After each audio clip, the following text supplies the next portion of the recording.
So we are open up my R Studio.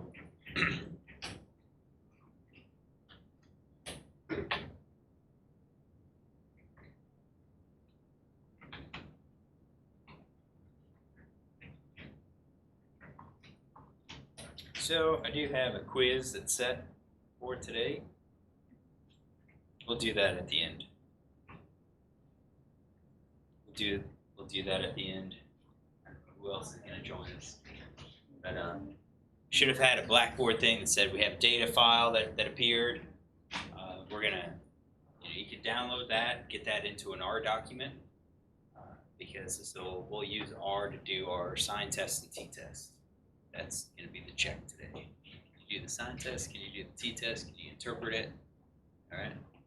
At the end. We're not going to have a quiz on Friday. Oh heck, we can make that on Friday. I don't mind it. We'll do that on Friday. The quiz. We're going to quiz Friday? It would just be the one. Oh, okay. Panicked? Oh yeah, a little bit. All right, we'll do that quiz to start on Friday. It's a sign test and the t-test. It's over the homework, and that homework that we were talking about is, let's see here, homework. The one sample test in R. So homework number 10. That was a homework. When I checked it,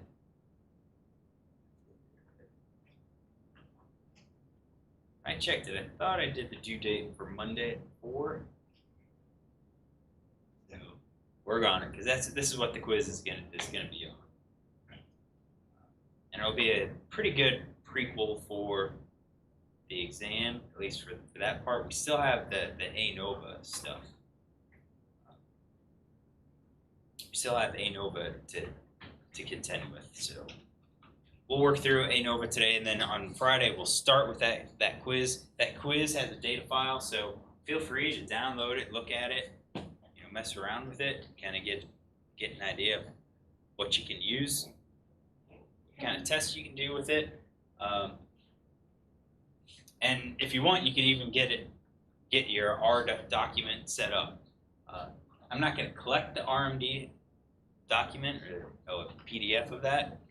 Instead, I have the regular quiz that'll ask questions, like give me, what's the t observed value, or what's the p value, or what's your null hypothesis, or what's your conclusion, and so forth. So you'll have 15 minutes to do it. 10 minutes seemed like it was a little too short based on that first quiz, so I'll give you 15. And you should have no problem getting it done in 15 if you know how to do the stuff. All right, so Anova, we're on Anova, so I open up my RMD file, reload my data files, get them back in here, loaded the car library. I'm just going to load that standard error.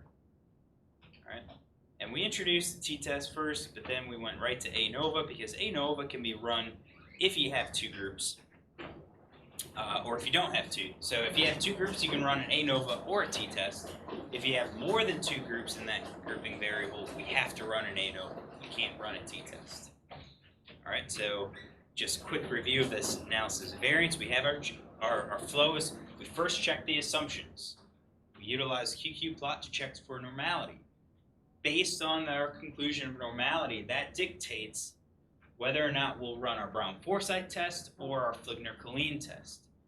All right. So if we're normally distributed, we can run either of these, but the preference is the Brown-Forsythe because it has more power. So in our tests, in any quizzes that I ask, if you're normally distributed and we're looking for the Brown-Forsythe, that should be the next test. All right, so we check the assumptions. If we're normally distributed, if we have equal variances, then we go ahead and run the test. We run our Anova, and that's a two-step process, remember? So in order to do it, we have to first make our linear model, and then from the linear model, we generate our ANOVA table. And the ANOVA table is where we find our p-value. So the p-value then, we look at it. If it's less than 0.05, then we know that there's a difference in our means. All right, and we have to go to the next step, which is run a post hoc test. But if our p-value is greater than 0.05, we just stop. All of our means are equal. We're done. We analyze our data set. We do our write-up and we're done. All right, so we did our plant growth data set. All right, we checked all of our assumptions. And then, since we're normally distributed, we ran a Brown-Forsythe test. And the Brown-Forsythe test is testing if our variances are equal. So the null hypothesis is that they are equal. The alternate is that they're not equal, or at least one variance is different. We run our Brown-Forsythe by running Levene test, by using the function Levene test and specify center equals median. That tells R, hey, run Brown-Forsythe, don't run the Levene test. I know it's a little confusing, but that's how we run it. And then same thing, we look at the p-value. If p-value is less than 0.05, we know the variances, or at least one variance differs. If it's greater than 0.05, then our assumption is met. Our variances are equal. The other option was Fligner-Killeen, and that was actually fairly easy. It was just Fligner.test. And for us, we don't have to specify center. It's just Fligner.test. It's testing. And the null hypothesis is that our variances are equal. Alternate is that at least one is different. And again, we see that our variances are equal. So we're good to run the test. Run ANOVA, which we did. And we get this p-value, which is less than 0.05. So that tells us that we have a difference of means. We don't know how many means are different. We just know that a difference exists. So now what we're on is doing our next step, which is a post hoc test. All right, so post hoc tests, these are used to determine which means are different. These are used to determine which means are different. We know a difference exists, we just don't know which ones are different. So we're going that next step. All right, we're going that next step.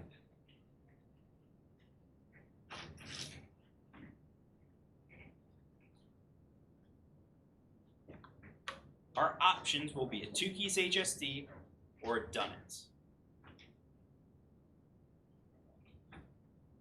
For both of these tests, our assumptions are going to follow the assumptions of ANOVA. All right? So I'm going to add a note here. If our determination of the assumptions for ANOVA also extend to these tests. And what I mean by that is, if we, or in preparation for the ANOVA, if we determine that all of our assumptions are met, so that our data are random and independent, that we're normally distributed within each group, and that we have equal variances, then those three assumptions are also met for a Tukey's HSD test and a Dunnett's test. And you could say, well, I can think of some differences. I could think of maybe a situation where we have 5 groups, and we have one group whose variance is, it looks different. Now, Brown-Forsythe would say there's no difference in our variances, but if we were to break it down and do that one group versus another group, maybe we would find a difference. We don't go that far. We've already demonstrated that our data met the assumptions, so our data met the assumptions. We continue with these next tests. All right? So the reason for these tests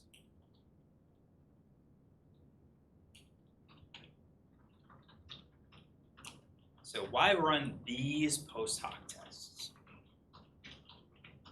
Why do we run them? We run them to ensure that our overall alpha, what's our alpha? What kind of error? which alpha does that refer to? Type 1.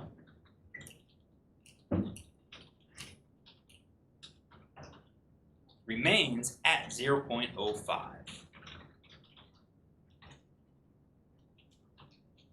Because you could be thinking, well, what else could we do? Well, if we found a difference, why not run a series of t-tests? We have 3 groups. We have control, treatment 1, treatment 2. Why don't we just start doing a t-test, control versus treatment 1, and control versus treatment 2, and then treatment 1 versus treatment 2? Well, each of those tests has an error rate of 0.05. But every time we run another test, we're slowly increasing our overall error rate. So that's why we ran an ANOVA. An ANOVA kept our error rate at 0.05.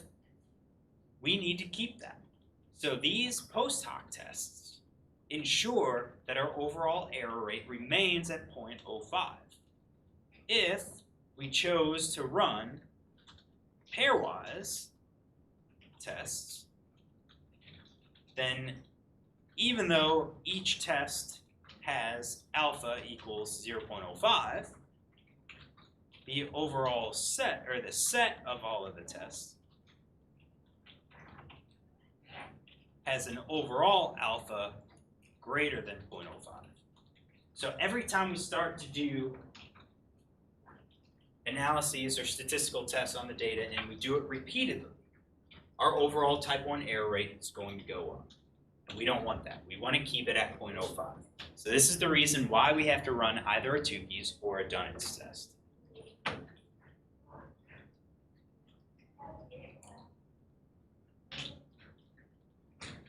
I'm going to put here. See violation of assumptions notes. Because there will be a time where our only option is to run a pairwise test. And then after we run a pairwise test, we will go back and correct our p-values to get back to alpha equals 0.05. So we'll say see a violation of assumptions notes, which are coming up next week. All right, so Tukey's HST. This compares all means to each other. All right, this is what this test. Overall alpha is 0.05. So we do not need to worry about inflated type 1 errors. All right, so this is going to do our test all at once. Compares all means all at once. The theoretical approach to this, Tukey's, is to run pairwise t-tests. But instead of adjusting our p-values after the fact, it uses an adjusted standard of error to calculate t observed for each test. And by using an adjusted standard error, it keeps our alpha rate at 0.05 for all of our tests. All right, so Tukey's HST, oops, I should have given it. This is Tukey's HST test. This is Tukey's honestly significant difference test, which Tukey's HST. Or we can just say Tukey's Post Hoc Test. Either one. Either one's going to work. We do Tukey HST because the function is going to be Tukey's HST. All right. So the null hypothesis for this test is that the means are equal. The means being compared are equal. And then the alternate is that the means being compared are not equal. So we're not specifying direction because we don't know any direction. The assumptions, same as ANOVA, which means we have random and independent data. We have a normal distribution within each group. And 3, we have equal variance.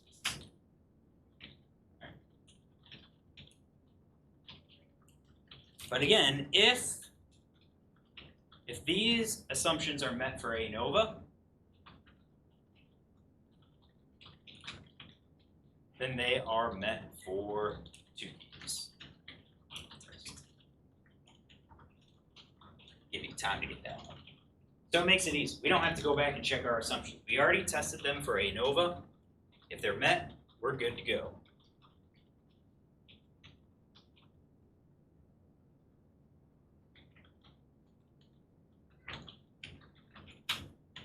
Now, the R code.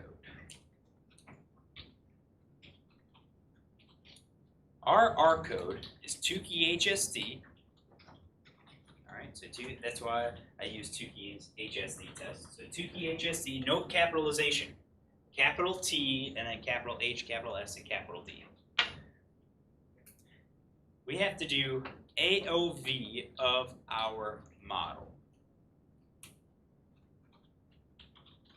All right, so here our model is the model created using the LM function. So we already created it. We already created the model in order to generate our ANOVA table. We're going to use that again, that same model, to generate a Tukey's post hoc table. All right, now what's the AOV? AOV kind of looks like ANOVA, or analysis of variance. AOV isn't going to return our actual ANOVA table. It returns the information that Tukey's needs to run its own test. So we're taking the model, which is basically a linear model object. We're taking that, pulling out the analysis of variance information, and passing that right to Tukey's. So it's all one line, and it's going to run. All right, reporting. Our conclusion interpretation, our test, and our p-value. So now, we do have degrees of freedom, we do have test statistics with each of our comparisons, but we don't worry about it. We already know from the ANOVA that a difference exists. So at this point, we're just trying to tell the reader which of our means are different based on our Tukey's. So, let's do our example.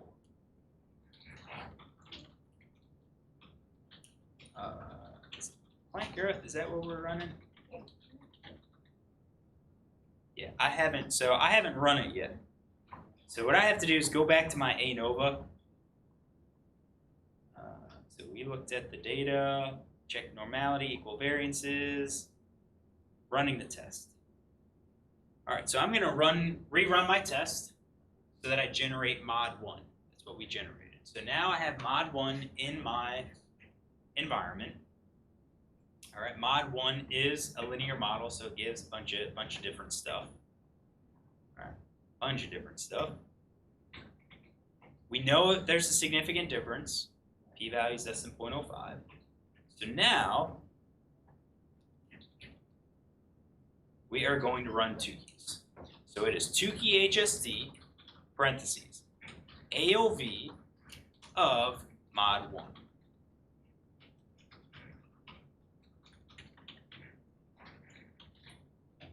I'm going to run it, and this is what I get.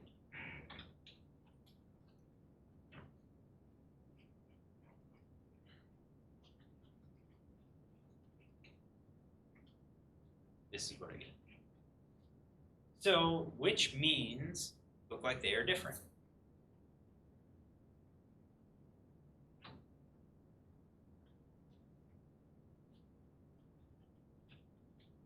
First time we've seen this. Which means do you think are different? All All three. Where'd you come up with that? Okay. So let's talk about the difference column. What is the difference column?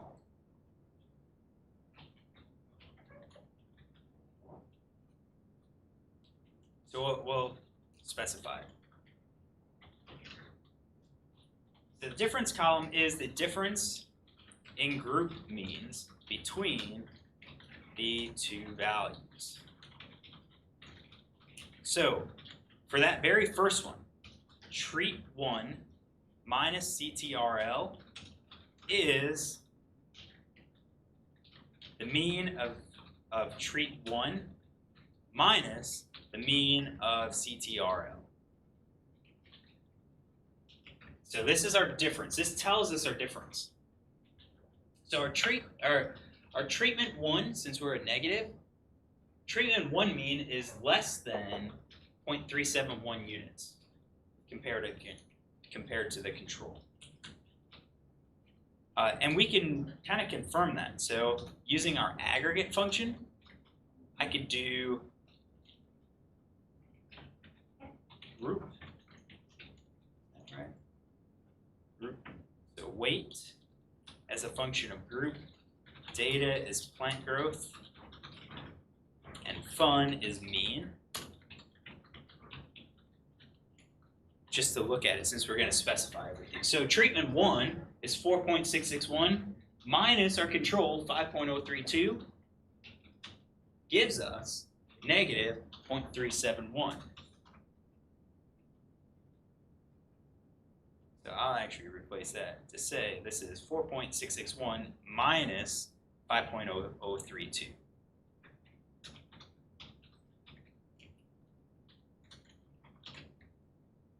Our Tukeys is testing if these differences are 0. So it's just kind of like a t-test, 2-sample t-test.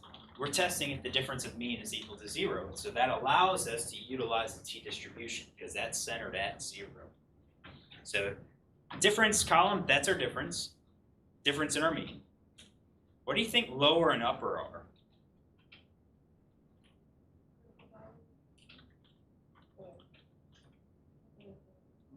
Confidence interval.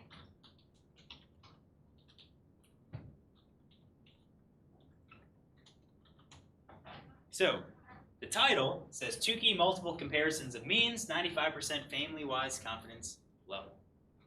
So it's generating a 95% confidence interval of the difference of the means. But it's taking it into account the variation in the group that's not included. And that's kind of what our adjustment is doing. Instead of just looking at treatment 1 versus control and utilizing the standard error of these two groups, it's going to utilize the standard error of treatment 1 control and treatment 2. That's how we make sure that our alpha level's at 0.05. All right. And also with our confidence level, our rough interpretation is that if it includes 0,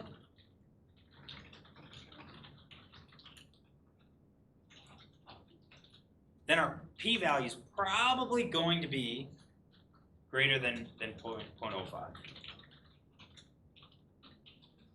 And I'm going to put probably in quotation marks.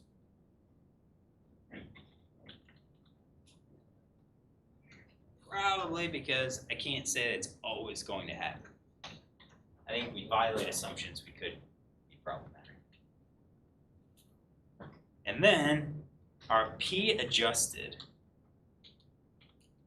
This is our p-value. P-value of the comparison. ADJ means adjusted to ensure alpha equals 0.05. Do that. So as we kind of work forward, we will use p-adjusted in certain places. And that's to let the reader know that we've adjusted our p-values to make sure that we have an alpha level of 0.05, or type 1 error rate of 5%. For us, since we run the Tukeys, it's already implied that our p-values are adjusted. So we don't have to report that. So based on this, which of our means look to be different? Which column do we look at? Just our p-value. All right. So which of these has a p-value less than 0.05?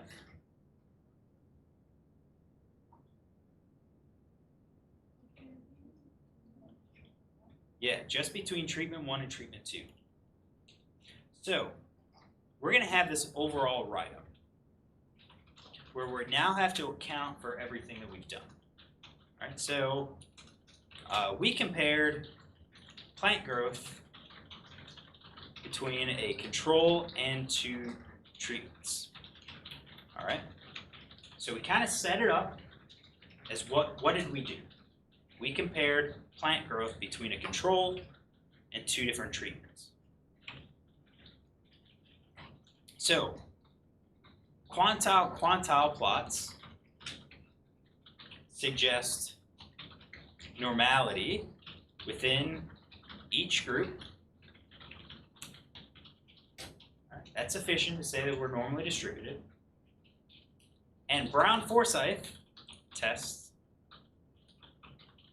revealed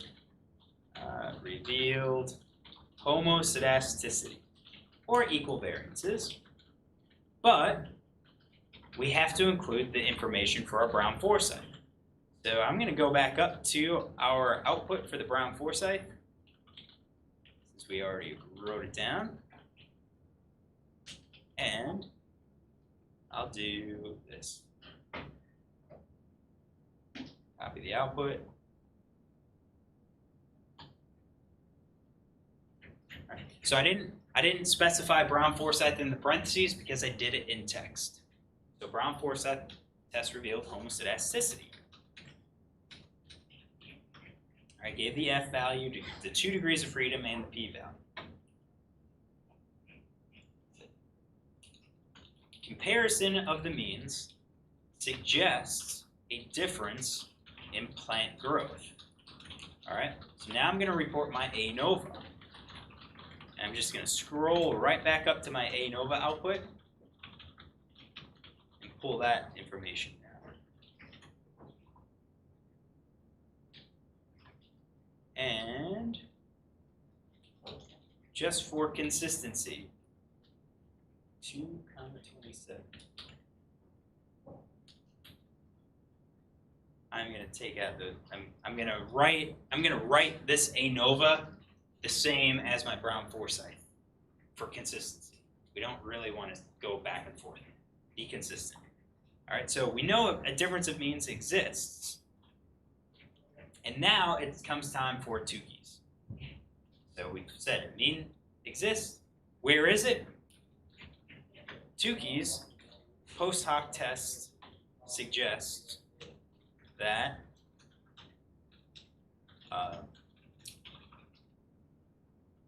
TRT1 differs from TRT2. All right, and now I'm going to give my p-value. I say p equals 0.01. And we could write it to say that only treatment 1 and treatment 2 differ. But I'm going to add something else. So I'm going to say treatment 1 differs from treatment 2, but that the control, but that neither treatment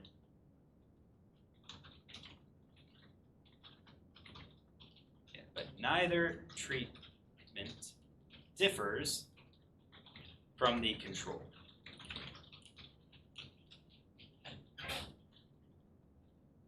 And now, instead of writing each individual p-value, which I could, I'm just going to make this blanket statement that p is greater than 0.05 for both of our comparisons.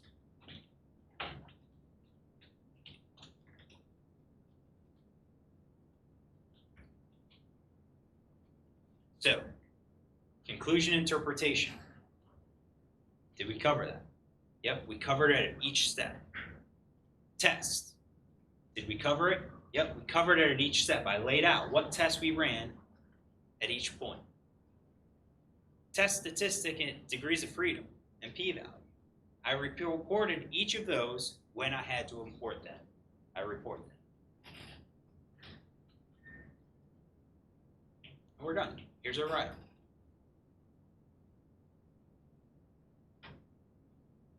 Not too bad, right? We were doing the write-ups individual tests, and then it's basically for the overall write-up, we're taking all of those and putting it into a paragraph.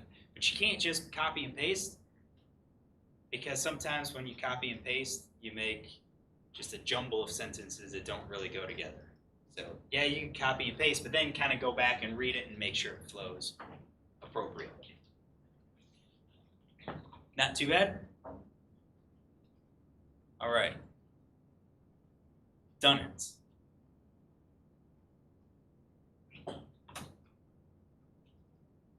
So Tukey's did 3 treatments, 3 comparisons. Treatment 1 versus control, treatment 2 versus control, and then treatment 1 versus treatment 2.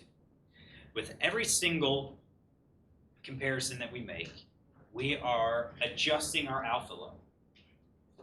Right? And what you can think of is as we adjust our alpha level, what we're going to do is start making it harder and harder and harder to reject the null hypothesis that our comparison means are different.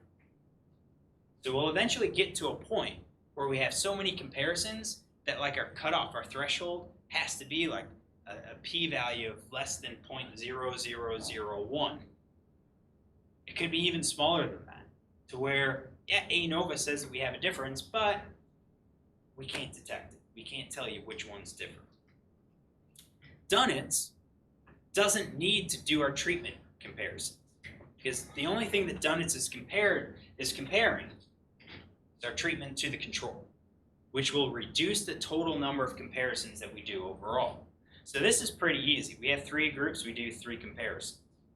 But imagine if we had 5 groups. We had a control and 4 different treatments. Well, Dunnett's is only going to do 4 comparisons. Control versus each of those comparisons, which means our adjustment isn't going to be as severe as if we did a Tukey's on that, where we have 20 comparisons, I believe. All right, so when we're doing a control and then various treatments, oftentimes it's better to do Dunnett's test. So this compares only the treatments to the control.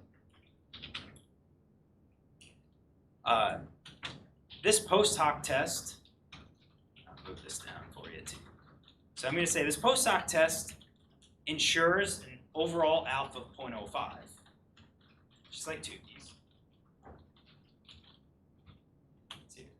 Ensures overall alpha equals 0.05.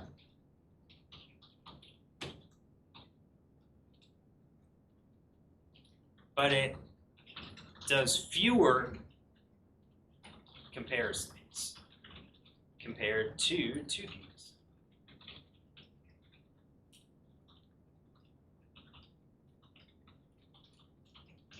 This will make it slightly easier to identify when treatments differ from a control.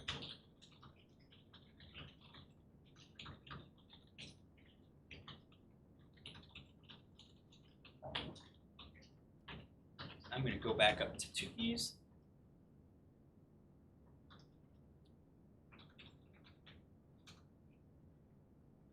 I'm going to copy our hypotheses for Tukey's because it's all the same. So null hypothesis is that the ones that we're comparing, the means that we are comparing are equal. Control versus each treatment. And that they're not equal.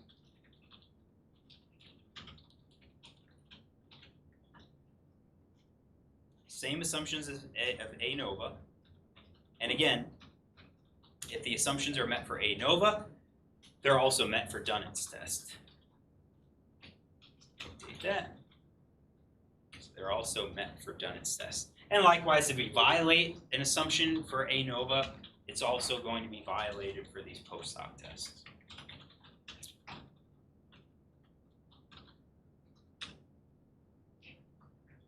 All right.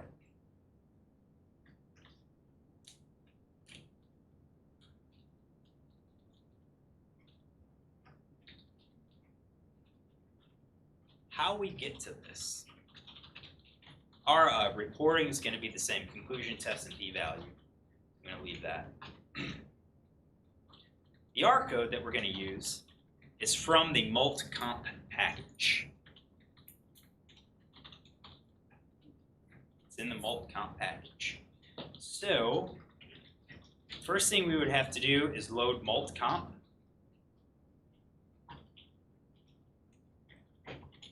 Sure, and it should be loaded.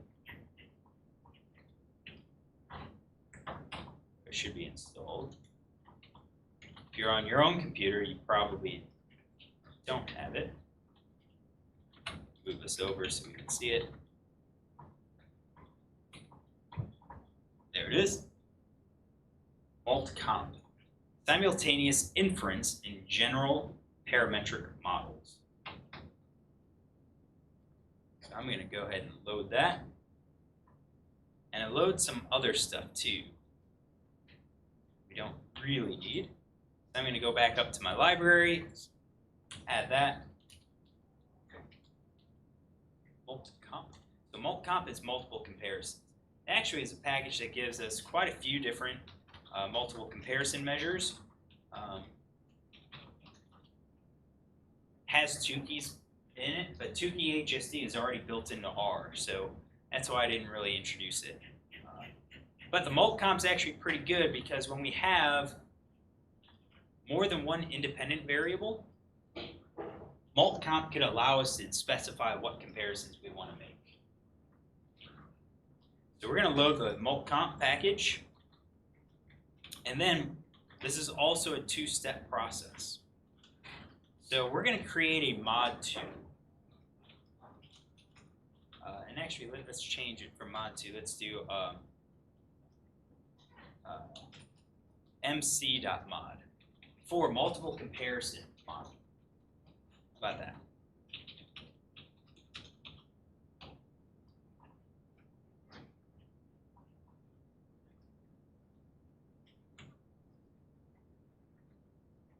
So what we're going to first do is generate a linear hypothesis. So we're going to run this GLHT function, general linear hypothesis test function. In R, I have the help file open, so we can take a look at it. So this allows us to do multiple things. All right, and then we're going to run a multiple comparison procedure. But what we can do is go down to the bottom to see how to actually set it up. So here's let's see, GLHT L mod. That's for a linear model. That's for a linear model. So I'm going to do, where is it? Here it is, our linear model. So this will be mod 1. And this is the model created from the LM function. So GLHT is going to look at that model and it's going to identify what our dependent variable is and what our independent variables are. And then what we're going to do is tell this general linear hypothesis test that we want to run a linear function, or the linear function that we're created is an MCP, or a multiple comparison procedure. And I'm going to go up to, where is my MCP?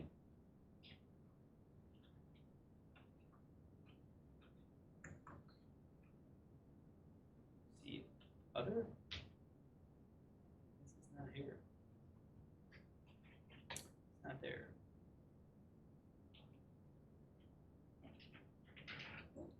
No, it's not there. Oh, there it is. There it is. Let me highlight that. GLHT, a model, linear function, that we're passing it is a multiple comparison procedure, MCP. And then what we are going to do is give it our variable. I'm going to do int_var equals Dunnett. Now, we can use Tukey. If I did put Tukey, it'll give me the exact same output as Tukey HSD. But let's specify the other thing. So indivar is the independent variable used to create our model.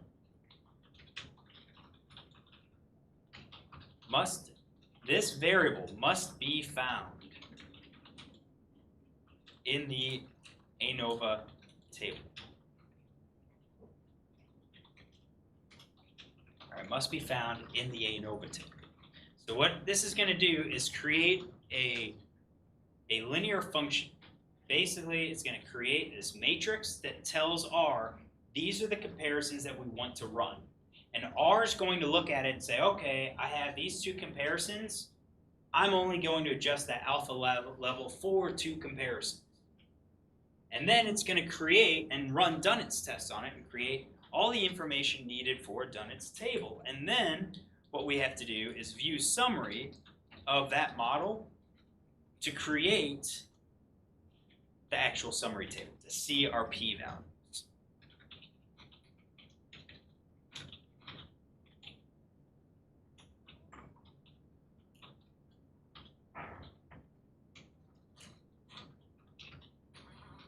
So I'm going to say only load one time for that library because I don't want you just to copy and paste and then load the library over and over and over and over again. All right, so let's do this with our data set. All right, example with plant growth. So we already have our linear model. So it was called mod 1. And I'm going to look at our ANOVA table here. And because ANOVA is going to tell us what the independent variable is. And that variable is group. So that is the name that I include in our Dunnett code. So this table tells us the independent variable is group.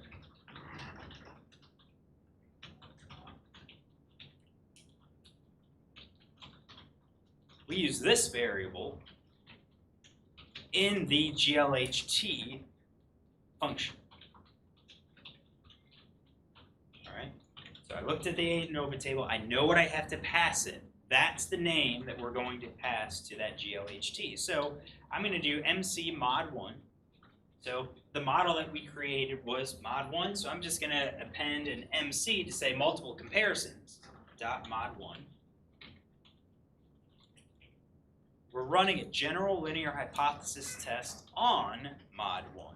So we're going to take the model that we created, and the function that we're going to run, the linear function that we're going to run, is a multiple comparisons procedure. So R has a function called MCP, which will automatically generate the information that GLHT needs to know which comparisons to run. And our independent variable name is group. And on this group, we will run Dunnett's. So I will just use Dunnett. And then I will do summary of mc.mod1. So this first code's not really, it won't report anything because it's going to store all of its output as mc.mod1. And then we're going to issue the summary function to summarize that output. Fingers crossed. Did I load the library? Didn't. Hold on. TH data is required by multi-count but cannot be found. Good. Let's install TH data.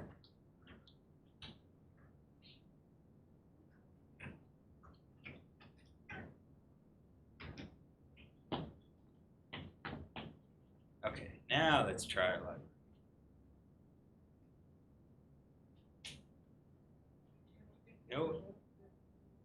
No package called sandwich.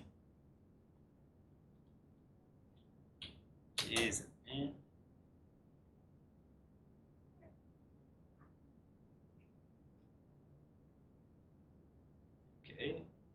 Let's try it. Oh, now that worked. Looks like it. There we go. So it's a similar table, but notice we don't have treatment 1 versus treatment 2. Because that's not what Dunnett's does. It compares treatment to the control. So our estimate, again, so we have our treatment 1 minus the control. And you could say this equals 0. We're testing if the difference in our means is equal to 0. So estimate, that is our difference in the group means. All right. Standard error is the SE of the difference in the group means. Our t-value is the test, it's basically t observed for the comparison. Oh, yep, sorry. Yep. So estimate is our difference in the group means. Standard error is the standard error of the difference of the group means. Our t-value, that's our t observed, because this is just a series of t-tests. All right, and then this PR greater than absolute value of t, whoops, absolute value of t, that is the p-value, testing the difference, testing if the means are equal. That's probably. The pipe symbol is the key above the enter key, and shift it. All right. So in both the Tukeys and the Dunnett's, really the only one that we need is this PR. Because we don't need to report our test statistic, we don't need to report degrees of freedom. This doesn't even give degrees of freedom. So the only thing that we're interested in is our p-value. So for the Dunnett's,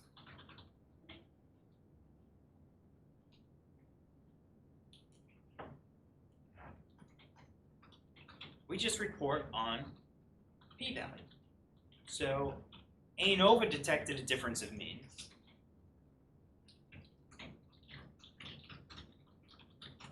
In the means, but the differences are not due to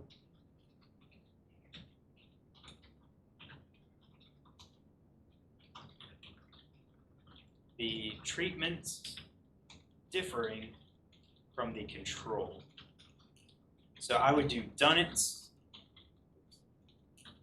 Post Hoc Test, and then I would do p is greater than 0.05 for both comparisons. And then I would probably say, thus, treatment had no effect on plant growth. So even though the treatments differed between each other, we were asking the question, that second question to start was, did the treatments have an effect on plant growth? Here, no. Our treatments did not differ from the control, thus they did not have an effect on plant growth. And notice I did give Dunnett's write-up at the start because I didn't do the overall write-up. Our overall write-up would include everything that we started with, and the QQ plots, and the Brown-Forsythe plots, all right, and the Anova, and then we add on Dunnett's instead of Tukey's. Can we do both Dunnett's and Tukey's at, on the same data set? I'm going to say no. No. We pick before we run the test, we come up with what are we interested in, what are we comparing, and then run the appropriate post hoc test. All right? Questions? I didn't open up the PowerPoint presentation, but let me open it up real quick so you can see it. Because for Friday, this, is that on? For Friday, we have data set. Fish length.txt. All right. So our question is, does lake have an effect on fish length? What I want you to do, so obviously we're on ANOVA, so that's our goal, is to run it. What I want you to do is step through the process of doing ANOVA at each step. Make your choice. Do we have to run Brown-Forsyth? Should we run Pflugner-Clean? Do your ANOVA. If your p-value is significant, run a Post Hoc test. And we have a biological question that's basically up at the top. Does lake have an effect on fish length? So have your statistical question. What is each test actually testing? And then when you do this, have a write-up. Come up with a write-up, like the overall write-up for this data set. What we'll do is we'll review this on Friday. Yep. All right. And don't forget, we'll start with the quiz. Here in, I don't know, object mod not found. What did you call your ANOVA function? Oh, you called it mod. That's mod one.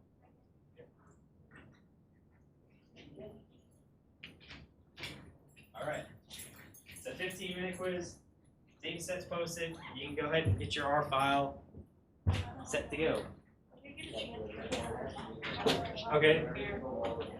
All right. My poor laptop, I got through most of it, my poor laptop gave up. I'm going to